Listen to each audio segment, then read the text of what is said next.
De fuente de preocupaciones a estudiante modelo, la noticia de las cifras de contagio controladas de Italia se recibe con alivio en Europa y para entender lo que allí sucede, nos enlazamos hasta Roma con la periodista Elisabetta Piqué. Gracias, Elisabetta, por aceptar nuestra invitación. En el informe escuchábamos que las multas podrían moldear la conducta de los italianos, pero ¿es realmente esto suficiente para explicar las cifras moderadas o qué otras razones hay detrás de esto, Elisabetta?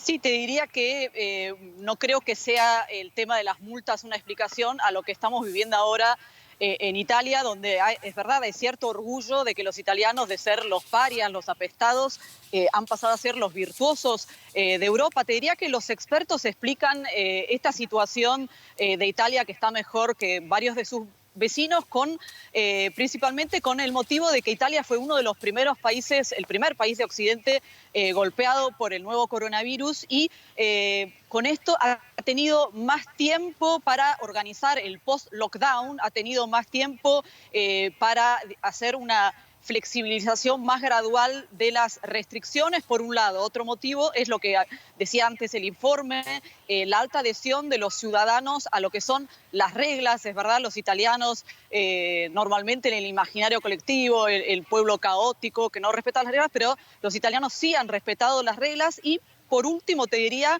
un eficaz sistema de monitoreo y rastreo de los casos.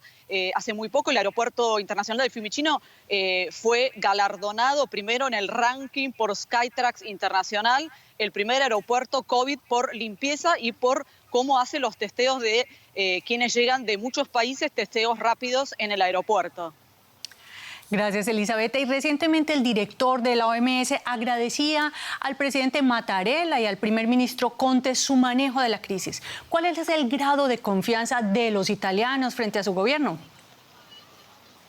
Te diría que con esta pandemia ha hecho que Giuseppe Conte, el primer ministro, que vamos a recordar, un abogado sin experiencia política, desconocido, en realidad se transformó en alguien importante. Giuseppe Conte pudo capear bastante bien esta crisis sanitaria de Italia. Giuseppe Conte ha ganado popularidad con esto y esto se ha visto con las elecciones que ha habido parciales, regionales, el fin de semana anterior, donde también hubo un referéndum, donde hubo un voto que fue un voto por la estabilidad de este gobierno y también recordando que nadie quiere que haya un gobierno inestable cuando también hay un fondo de recuperación aprobado por la Unión Europea que prevé más de 200.000 millones de euros para Italia para la reconstrucción después de la crisis que ha provocado la pandemia, ¿no?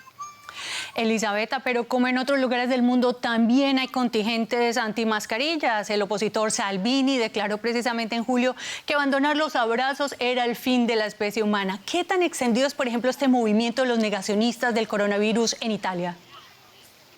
Te diría que, a diferencia de otros países como Inglaterra o Alemania, el grupo negacionista aquí en Italia es muy minoritario. Ha habido a principios de mes, en septiembre, en la Piazza de la Bocca della Verità, una manifestación realmente donde hubo poquísimas personas. Y te diría que lo que explica también, diría que el movimiento negacionista no ha podido tener auge en Italia, es que aquí en Italia ha realmente pasado una tragedia nacional.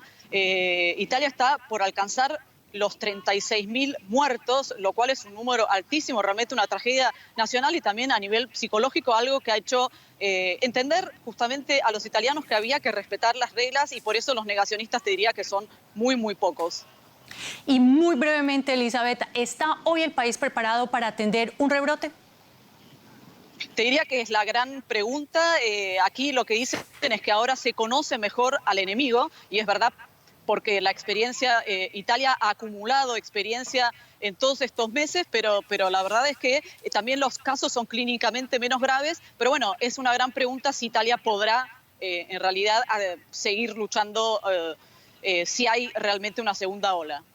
Elisabetta Piqué, muchas gracias por estas informaciones desde Roma.